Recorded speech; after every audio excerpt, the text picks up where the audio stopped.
5월을 다른 말로 계절의 여왕이라고도 하지만은 5월을 가정의 달이라고도 그렇게 정해서 사람들이 5월을 맞이합니다. 왜 가정의 달을 6월달, 7월달, 8월달에 두지 않고 5월에 뒀을까? 그냥 그렇게 뒀겠지요 라고 우리는 생각하지 않습니다. 1년 중 가장 아름다운 계절의 여왕이라는 이 5월의 달을 통해서 가정을 통한 그 아름다움을 우리가 한 번 더 생각해 보고자 하는 그와 같은 취지가 분명히 있었을 것입니다. 이 가정에 대한 말씀은요, 제가 먼저 기도하고 시작할 수밖에 없는, 사실 하나님의 모든 경륜이 이 안에 녹아들어 있는, 정말 잘 지어야 되는 너무나 중요한 것입니다. 그리고 가정의 비밀은요, 이것은 너무 깊습니다.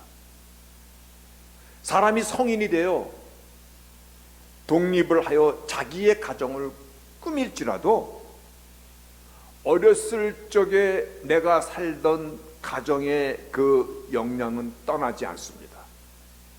이게 무슨 말이냐면, 나는 나의 어렸을 적에 그 가정을 떠났을지라도 어렸을 적의 가정은 나를 떠나지 않습니다. 조금 다른 말로 표현하면, 어렸을 때 형성된 나의 가치관, 라이프 스타일, 성격 형성, 사회성, 가치관, 도덕관, 남성관, 여성관, 결혼관, 심지어는 평생 가슴에 담고 살아가는 트라우마까지, 때로는 폭력성까지, 어렸을 적에 내가 살아왔던 가정은 내가 성장하여 다른 가정을 이뤘을지라도 어렸을 때 가정이 나를 떠나지 않는다라는 것입니다. 이게 굉장히 인생사에서 이 가정의 의미가 너무 중요한, 그리고 인생과 가정은 함께 갈 수밖에 없는 신비한 것입니다. 가정의 중요성을 어찌 말로 다 전할 수 있겠습니까? 그런데 아이러니하게도 가정에 대해서 말하는 것은요, 이제는 정말 힘들어졌어요. 지금은 고인이 되신 이 지역에서 가장 사람이 많이 모이던 교회에 다니던 그 목사님과 이런저런 대화를 나누는데, 그 목사님이, 신 목사, 나는 5월이 되면 제일 힘들어. 왜요? 설교를, 가정에 대한 설교를 빠뜨릴 수는 없는데 어떤 설교를 해야 될지 정말 고민이 돼. 그래서 자기는 5월이 오면은 가정에 대한 설교를 주로 부모님께 효도합시다, 이 얘기만 한다는 거야.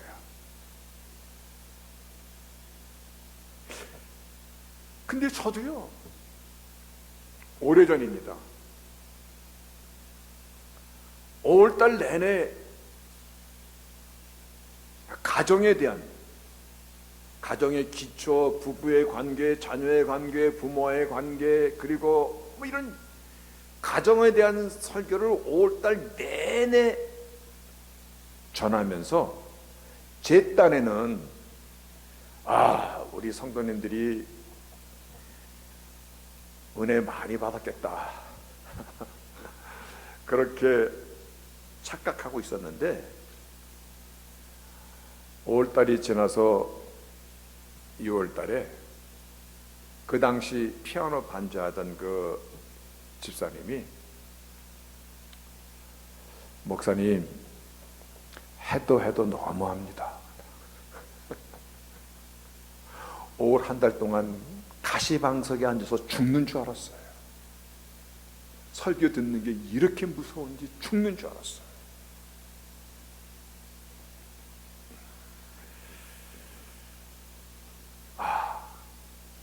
가정의 문제들이 이렇게 많구나. 가정에 대한 설교가 이토록 어려운 주제가 된 것이구나. 이 말을 하면 이 사람이 이렇게 상처를 받고, 저 말을 하면 가까스로 아무런 상처 딱지를 떼어내서 또 상처를 후려 파는 그런 결과가 되는구나. 가정에 대한 설교가 상당히 어려워진 오늘날입니다. 무엇보다도 가정에 대한 정의가 한 남자와 한 여자가 더 이상 아니라는 거 여러분 알고 계십니까? 이게 가정이라는 이 정의가 창세기 1장에 하나님이 천지를 창조하시고 2장에 지으신 창조의 컨티뉴에이션인데, 그런데 가정에 대한 정의가 더 이상 한 남자와 한 여자가 아닌, 오늘날은요 사회적인 문화와 법리적인 해석이 포스트 모더니즘이라는 근현대주의의 필로소피, 즉 개인주의랑 연합이 되면서 모든 것을 개인의 선택과 자유라는 영역에서 해석을 하고 있습니다. 그러다 보니까 우리가 알고 있는 것이죠. Don't ask, don't tell. 물어보지도 말고 대답하지도 마라. 남자야 여자야 혹은 트랜스젠더야 물어보지 마라. 이상한 눈초리로 그 여자 그 남자 특정 부위를 계속 몇 번 쳐다만 봐도 이게 성폭행 범죄에 들어갑니다. 이미 그런 시대가 돼버렸어요. 세상에 이게 굉장히 정말 가정에 대해서 말씀 전하기가 힘든 시대가 되었어요. 심각한 것입니다. 가정은요, 창세기 1장에 하나님이 태초에 천지를 창조하시며 그러면서 계속 보시기에 좋았더라, 보시기에 좋았더라. 그 보시기에 좋았다라는 것이 창조의 컨티뉴에이션으로 창세기 2장으로 넘어가는데, 다시 말하여 창세기 2장을 빼고 1장을 설명할 수 없고, 창세기 2장 남자와 여자를 빼고는 하나님의 창조의 창세기 1장의 사역을 우리가 이해할 수 없게 돼 있는 것이 그 구조인데, 모든 것의 베이직 파운데이션이에요. 근데 오늘날 그 기초가 송두리째 흔들려 버린 것입니다. 먼저 여러분에게 양해를 구하는 것이 있습니다. 가정에 대한 이야기를 나누다 보면 우리 교회는 그래도 괜찮습니다. 조금 성도가 있는 교회들은 이게 상당히 델리케이트해집니다. 혹시 그래도 제가 모르는 아픔과 상처의 주인공일지라도 하나님께서 말씀하시는 이 가정을 우리는 바르게 보아야 됩니다. 오늘날 이 악한 영으로 뒤덮인 잘못된 세상, 어둠의 세력 가운데 있는, 특별히 그 안에서 신음하는 가정들, 그것이 나의 인생 여정을 얼마나 아프고 인생 여정을 정말 비참하게 하는지, 그거를 우리는 고발할 수 있어야 되고, 특별히 가정의 참 가치를 회복하는, 그래서 그 가치를, 에휴 나는 뭐 인생 다 살았는데, 아니요, 자녀들이 있잖아요. 자녀의 자녀가 있잖아요. 건강한 자녀의 가정의 유산을 남겨줄 수 있는 그와 같은 5월이 될 수 있기를 먼저 주의 이름으로 축복합니다. 여러분, 몇십 년 전만 해도, 제가 학생 때만 해도 동성애자들이 그렇게 시위까지 하면서 자신들을 드러내지 않았습니다. 그게 사회적인 분위기였습니다. 그리고 이혼한 것이 그렇게 당당하고 떳떳한 일도 그런 것도 아니었습니다. 잘못하면 중글씨가 붙을 수 있는 그와 같은 일들이었습니다. 어떤 연예인은 70이 좀 넘었는데 네 번째 결혼을 하면서 사혼이라고 그래서 난 뭔 얘기인가 했더니 4번 결혼했다는 얘기야. 4번 결혼하면서 야, 어떻게 나이 먹은 사람이 4번씩, 그것도 한참 젊은 여자랑 막 능력 있는 사람처럼 나와서 어허하고 있어요. 예전에는요, 그래도 기본적인 사회의 통념이 있었어요. 오늘날 가정이 왜 이렇게 된 것입니까? 오늘날 왜 이렇게 가정이 말할 수 없는, 상상할 수 없는 그와 같은 일들이 벌어지게 되는지. 저 아는 장로님이 그 전에 그 말 하더라고요. 한국 사람은 약간 무슨 끼가 있냐면 인종차별적인 게 많잖아요. 그때 그 장로님이 딱 이렇게 얘기해. 아유, 아들이 셋인데, 아유, 이 아들놈이 검은 여자 데리고 와가지고 결혼한다는 말만 안 하면 좋겠어. 몇 년 뒤에는요, 아, 이 아들놈이 남자 데리고 와서 결혼 안 한다는 말만 하면 이제는 괜찮겠어. 그만큼 이상해진 거야. 왜 이렇게 된 것입니까? 이거를 이해하려면 역사에 어떠한 시간들이 우리 안에 있었는가를 먼저 보아야 됩니다. 가장 최근적으로 보면 19세기 말입니다. 유럽 전 지역에, 오늘날 유럽, 덴마크, 그 외에는 코펜하겐 이런 데가 왜 성적으로 그렇게 문란해지고, 그거를 뭐라고 표현하냐면 성적 개방된 사회라 이렇게 얘기합니다. 왜 그렇게 되는 것이냐면요, 19세기 말에 이 세상을 초토화시키는 비평신학이라는 게 머리를 듭니다. 이게 무슨 얘기냐면 계몽주의 시대를 지나온 과학자, 철학자, 그리고 신학자들, 그리고 많은 교육을 받은 인텔리들이 이 성경 이거 그대로 다 오늘날도 다 믿을 수 있는 거야? 다 맞는 거야? 봐봐. 성경은 천지만물을 하나님이 창조하셨다 그러는데 진화론이 더 맞잖아. 그 창세기 1장부터 이게 삐끄덕거린 건데 이게 다 믿어야 돼? 그때 우리는 이 단어가 굉장히 중요합니다. Religious Historical School이라는 것이 부르비 만들어집니다. 종교 역사적 학교라는 의미입니다. 여기서 비평신학의 거두가 되는 웰하우센이라는 사람이 나옵니다. 그는 성경을 이렇게 쪼개놨습니다. 성경의 가장 율법서가 되는 모세오경, 창세기, 출애굽기, 레위기, 민수기, 신명기, 이 5권은 모세가 기록했다라고 보기는 힘듭니다.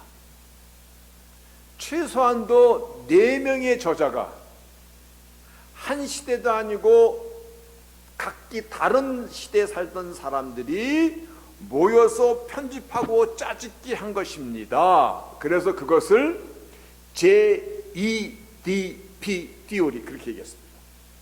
그거를 다큐멘터리 하이포티시스, 문서 가설론이라는 논리를 내놨습니다.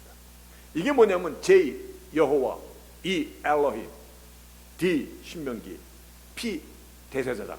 그러니까 이런 여러 사람들이 여러 시대에 모여서 하나의 율법서, 성경의 가장 기본이 되는 것을 편집하고 짜집기 한 것입니다.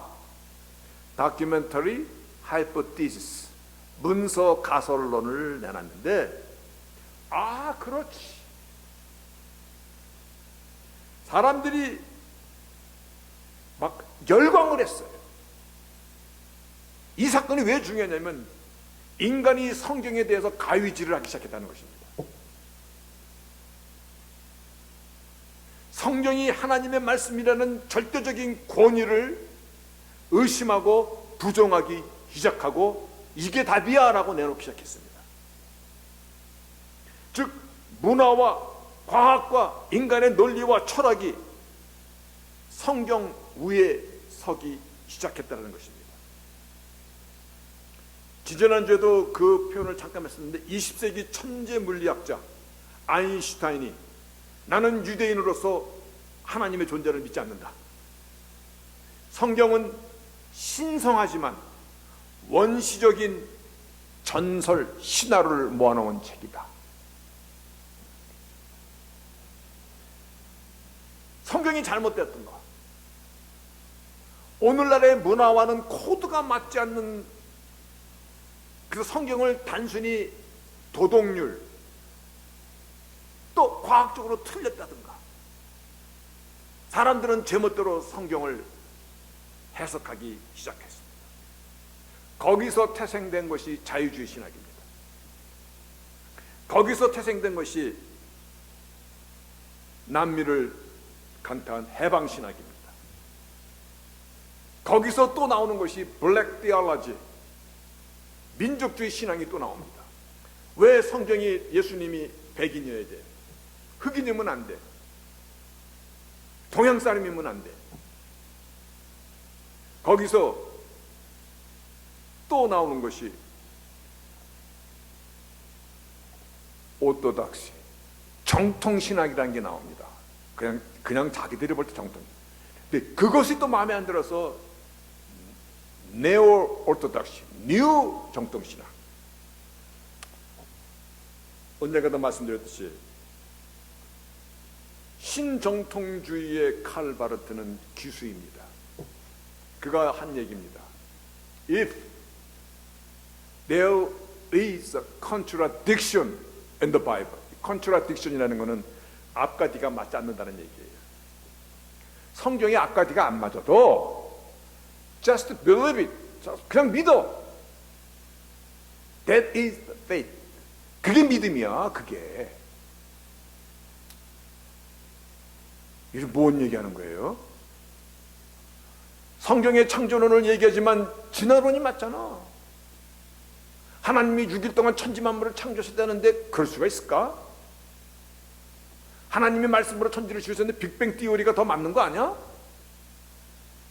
우주와 우주 사이가 얼마나 큰데 그게 뭐야? 오늘도 팽창하고 있는데 막 여러 가지 논리가 나올 때 인간의 지식과 과학적인 어떠한 발견, 사실은 하나님의 만드신 것을 발견해내는 것이 과학인데, 그들은 그것으로 성경의 말씀의 권위를 가위질하기 시작한 것입니다.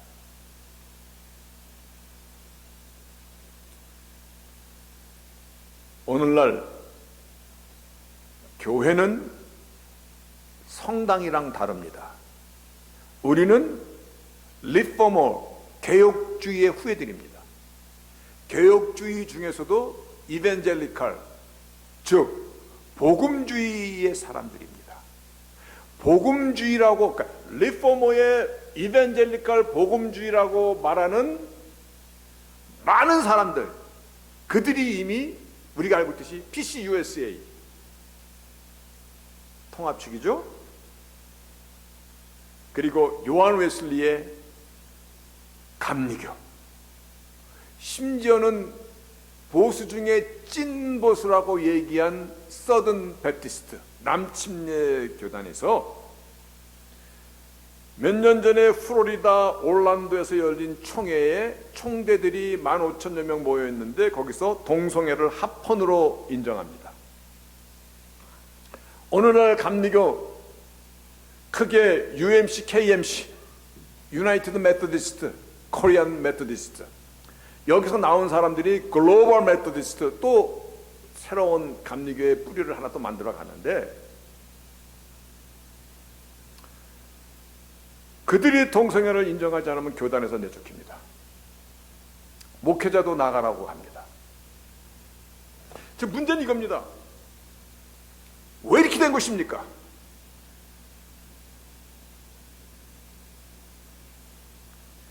비평신학에서 창세기 1장과 2장은 다른 사람이 기록하였다, 다른 내용이 편집된 것이다,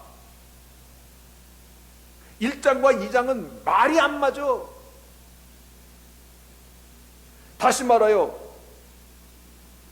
성경은 하나님의 호흡, 영감으로 기록된 것이라는 이 모든 말씀들이 부인되는 것이에요. 자, 창세기 1장과 2장이 이게 다른 시대 다른 사람들 그리고 그렇게 믿을 만한 것이 되지 못해 라고 창조론 자체가 부정이 되니까 인간의 숨겨놨던 죄성과 악한 영들이 막 그들이 대단히 성공한 것이 가정을 무너뜨리는 것이에요. 남자 여자 동성애자 성전환자 LGBT 막 우러나는 것이야.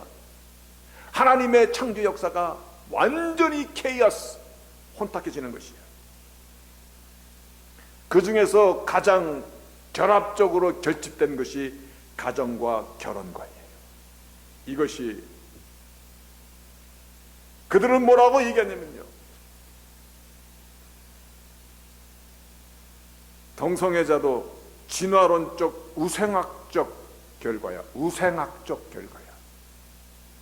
결혼도 한 남자와 한 여자가 아니라 뉴 패러다임, 이렇게 얘기하는 것이야. 무서운 것이에요. 창세기 1장과 2장이 부정이 되면요, 하나님의 모든 창조의 베이스가 흔들려 버리는 거예요. 만약에 그 베이스가 흔들린다면 하나님도 하나님이 아닌 것이에요. 예수님도 십자가 아무것도 아닌 것이 되는 것이에요. 모든 것이 뒤흔들어지는 거예요. 그러다 보니까 거기서 그래도 조금 양심 있는 사람들이 그래도 종교 통합주의가 나오고 막 이러는 것이거든요. 여기서 우리는 어찌해야 됩니까? 그래서 말씀의 회복이 이 5월달에는 너무너무나 중요한 것이에요. 하나님께서요, 천지를 지으시면서 창세기 1장에는요 베네딕션, 벤, 굿, 딕션, saying, 좋은, 아름답더라가 나와요. 그러다가 아담이 독차는 것이 좋지 않았다, 그래서 malediction, 즉 처음으로 좋았다가 좋지 않았다라는 curse가 나옵니다. 저주가 나옵니다. 여러분, loneliness, 외로운 것, 이게 인간에게 어떤 영향을 끼치는지, 몇 주 전에 장수와 건강과 수명에 대한 이 통계가 쫙 나왔는데, 건강과 행복과 장수에는 음식과 돈과 또 환경과 이 모든 것이 가장 영향을 끼칠 것 같지만 최고 영향을 끼치는 게 뭔지 아세요? 론리니스예요. 외로움이에요. 죄인을 가둬두는 감옥에서 감옥의 또 감옥이 어딘지 아세요? 감옥의 또 감옥, 독방이에요. 독방에 한 1년만 가둬놓으면 사람이 그냥 미쳐버린다고 그러더라고요. 외로움이에요. 인간은 태생적으로 인간이에요. 누군가와 함께 살아가게 돼 있어요. 하나님께서 각종 동물들을 아담 앞으로 이끌고 옵니다. 그리고 그가 지은 이름이 바로 그의 이름이 되더라. 알리게이터, 이건 악어야. 타이거, 라이온, 멍키, 이름을 지어줍니다. 이름을 지어준다라는 것은 오토리티, 그리고 recognizing입니다. 인정한다라는 것입니다. 아브라함을 부르셨을 때 하나님께서 언약을 맺으신 뒤에 아브라함에게 아브라함이라고 이름을 지어주십니다. 하나님이 인정해 주시고 열국의 믿음의 아비라는 오토리티를 주시는 것입니다. 야복강가에서 야곱이 씨름하고 나서 하나님께서 너 이름 뭐야? 너 이제 야곱이 아니라 뭐라 그래? 이스라엘이라 하리라. 믿음의 아비가 되리라. 오토리티, 하나님이 인정했다라는 것입니다. 오늘 본문의 여호와 하나님이 아담에게 취하신 그 갈빗대로 여자를 만드시고 그를 아담에게로 이끌어 오시니 아담이 가로되 이는 내 뼈 중에 뼈요 살 중에 살이로다. 남자에게서 취하신즉 이것을 여자라 칭하리라 하니라. 여자, 여기를 오늘 말씀의 제목이 돕는 배필. 근데 이 의미는 perfect, suitable helper. 왜냐하면 내 뼈 중에 뼈요 살 중에 살이로다. 이 말씀은 여자만이 나의 베스트 배필임을 인식하는 perfect suitable, 돕는 자로 인정되는. 여기서 우리 잘 들어야 됩니다. 아유, 여자는 그냥 남자 갈빗대에서 나왔잖아. 남자에게 종속된 거야. 아닌 것입니다. 만약에 여자를 남자의 종속으로 본다면 여자를 perfect suitable helper라고 말을 쓰지 않습니다. 그냥 노예, 그냥 종. 여기서 뼈 중에 뼈 살이라는 이 얘기는 서로의 모든 것을 나누는 perfect equality를 얘기하는 것입니다. 동등의 관계를 얘기하는 것입니다. 무진장 중요한 것입니다. 왜냐하면 이게 기본이니까.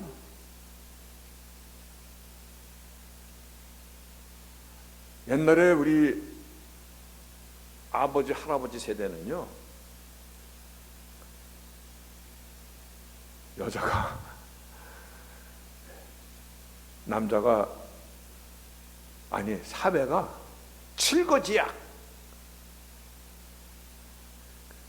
그래서 남자가 막 첩을 얻어도 시기하고 질투하면은 그걸 악한 것으로 얘기했어요. 여자는 생각도 없는 것으로 여긴 거예요.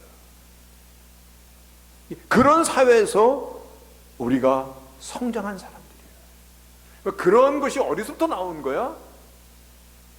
인간의 sinful nature plus evil one, 악한 영들이 이 가정과 인간관계를 완전히 스크루드업, 아주 무너뜨려버린 것이거든요.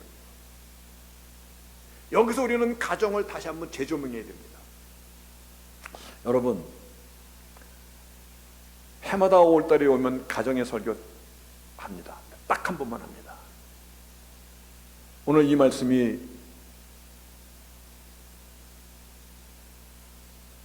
(2024년도) 한 번 하는 말씀입니다.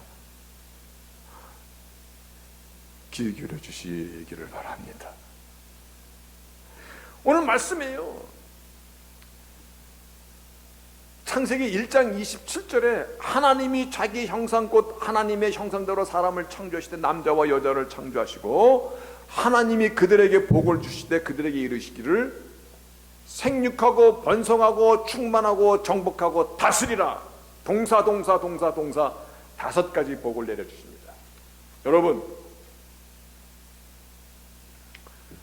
여기 청소권 맛있게 음식을 아주 많이 준비했어. 정성을 들여서 잔치를 준비했어. 그 정성으로 준비한 잔치를 더 빛나게 하는 것은 많은 사람들이 모여서 같이 나누면서 맛도 나누고 즐거움도 나누고 서로 아이고 너무 감사해요. 이게 그 잔치를 빛내는 것이에요. 보시기에 좋았더라. 창조의 아름다움을 하나님의 형상으로 지음을 받아 창조한 인간으로 하여금 하나님의 창조의 그 사회를 같이 누리게 하심으로 보시기에 좋았다를 더욱 아름답게 가꾸고 더욱 풍성하게 하고 함께 기뻐하고 함께 나누고 하나님의 영광과 지혜를 찬양하기 위해서, 그래서 오늘 하나님께서 복을 주시되 생육하고 번성하고 충만하고 정복하고 다스리라 하나님께서 복을 주세요. 다시 말하여 가정은 하나님께서 창조하신 그 복을 누릴 수 있는 기관, 그래서 그거를 특별히 Divine Institution, 그 단어를 씁니다. Divine, 하나님이 지으신 기관이야. 이 세상에는요 온갖 기관들이 있어요. 뭐 YMCA 무슨 기관, 무슨 뭐 한인회 무슨 등등등등 다 많은데 하나님이 오직 지으신 기관은 두 개밖에 없어요. 구약의 가정, 신약에 맞출 수 있는 사람, 교회. 같은 컨셉이 그래요. 가정을 하나님께서 지으신 것을 믿으십니까? 이게 아멘이 굉장히 중요합니다.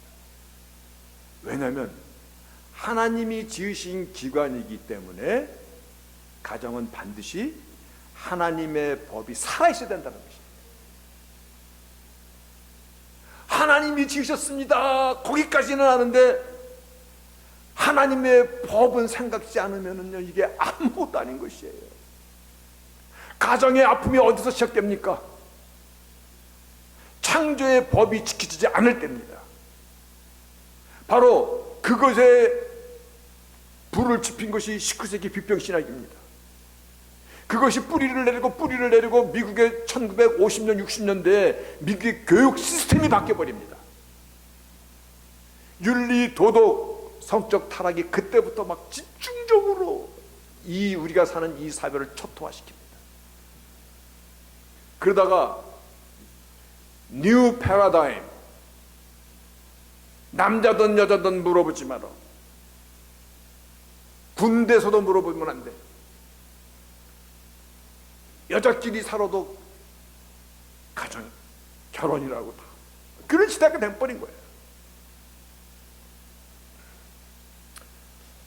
우리에게 집중적인 아픔이 있습니다.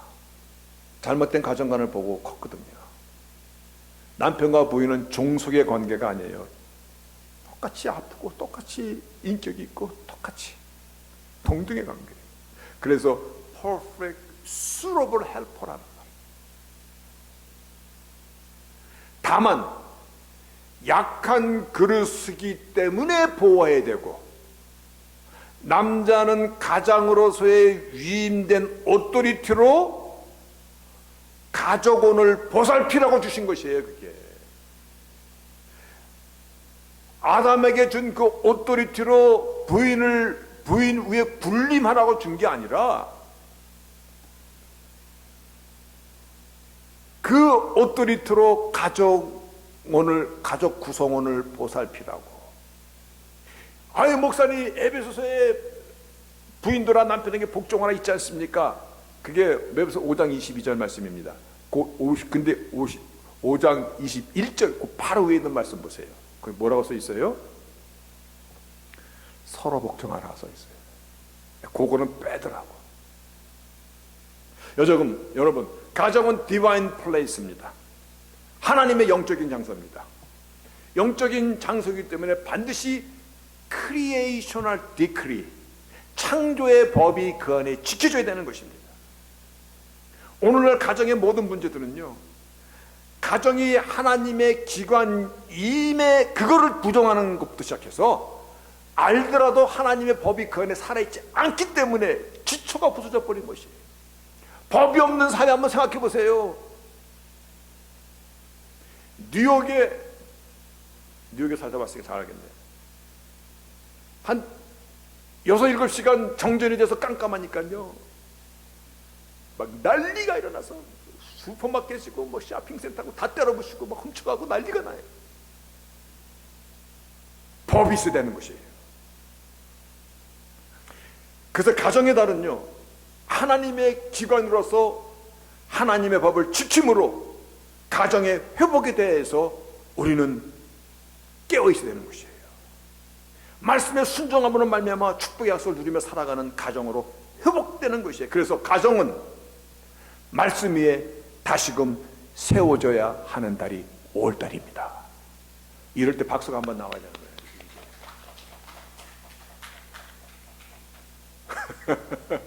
왜 의아한 눈으로 봐? 여러분 심각할까봐 그런 거야. 다시 한번 얘기해. 가정을 말씀 위에 다시금 세워야 되는 달이 5월달입니다. 이 결론을 내리려고 지금까지 웰하우슨, J.D.B. 듀리, 문서 가설론 이 말을 다 한 겁니다. 여러분,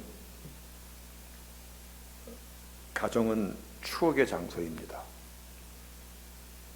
행복의 보물창고입니다. 그리고 한 인간을 사람답게 만들어가는 교육의 장소입니다. 그리고 평안과 쉼의 장소예요. 집에서 저도 이러고 타임 넣고 집에 가면 다 벗고 더우면 반스만 입고 왔다 갔다 해도 편하게 쉴 수 있는 것이에요. 그래서 가정은 창조의 사역이 컨티뉴하게 이루어져 가는 것이에요. 저는 가끔 이 말을 합니다. 어렸을 적에 듣던 추억의 장소라는 거 얘기예요. 어렸을 적에 듣던, 제가 얘기해줬죠. 찹쌀떡 메밀묵, 그 소리를 생각하면 어릴 때 그 추억이 그냥 쫙 주마등처럼 지금도 침이 꼴깍 넘어갑니다. 시원하게 익은 김치 탁탁탁 썰어서 참기름도 조금 넣고서 얼마나 맛있었을까. 못 먹어봤다 이거죠. 자신의 인생을 열심히 살아온 어느 여자 교수가 자기의 회고담을 썼는데 이런 글이 나옵니다. 어렸을 때 형제들이 많으니까 어머님이 도시락을 막 오빠 것도 싸고 언니 것도 싸고 동생 것도 싸고 막 도시락을 싸주다가 도시락이 오빠 도시락과 내 거랑 바꿔쳐서 갖고 갔어. 그러니까 오빠 도시락인데 내가 갖고 간 거야. 잘못 알고 갖고 간 거야. 근데 도시락 밥을 먹다 보니까 밑에 계란 후라이가 하나 들어있더라는 거야. 자신의 도시락에는 한 번도 들어있지 않던 그 귀한 계란을 오빠 도시락에만 매일 싸줬구나. 이 사실 때문에 오빠가 미웠고 엄마가 원망스러웠고 아주 마음 가운데, 옛날에는 어머니들이요, 우리 장남이야, 우리 아들이야, 잘해줬거든요. 그래서 한동안 엄마가 원망스러웠고 그랬다는 거야. 근데 그 분이 커서 그 교수가 뭐라고 쓰냐면, 그 계란 하나가 뭐라고 그게 뭐라고.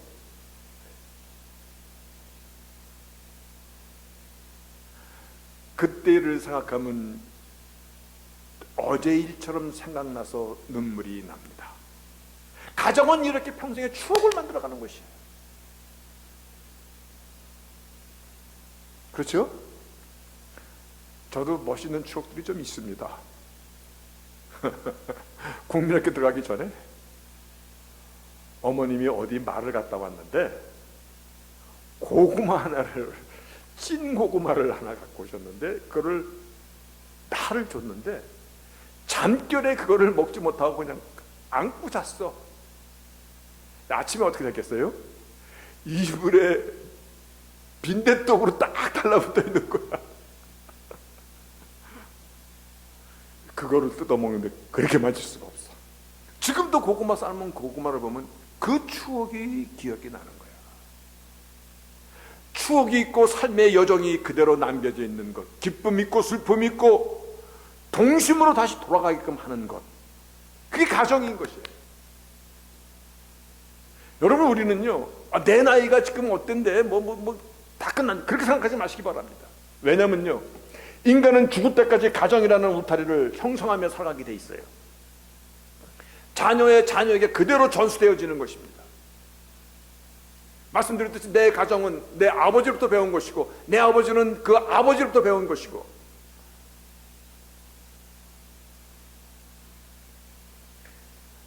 내가 가정의 회복을 바르게 해서 나의 자녀들이 누릴 수 있는 그러한 가정으로 본을 보여주는 것이 오늘날 우리 부모들의 몫입니다. 재산 남겨주실래요?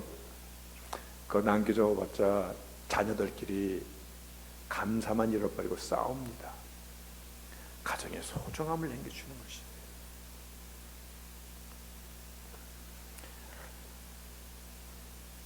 삶의 스킬, 어떻게 살아야 잘 사는 거야 라는 것을 가르쳐주고 있는 잠언에서 보면은, 가진 것이 적어도 여호와를 경외하는 것이 크게 부하고 번뇌하고 싸우는 것보다 나으니라. 당연하죠. 채소를 먹으며 사랑하는 것이 살찐 소를 먹으며 서로 미워하는 것보다 나으니라.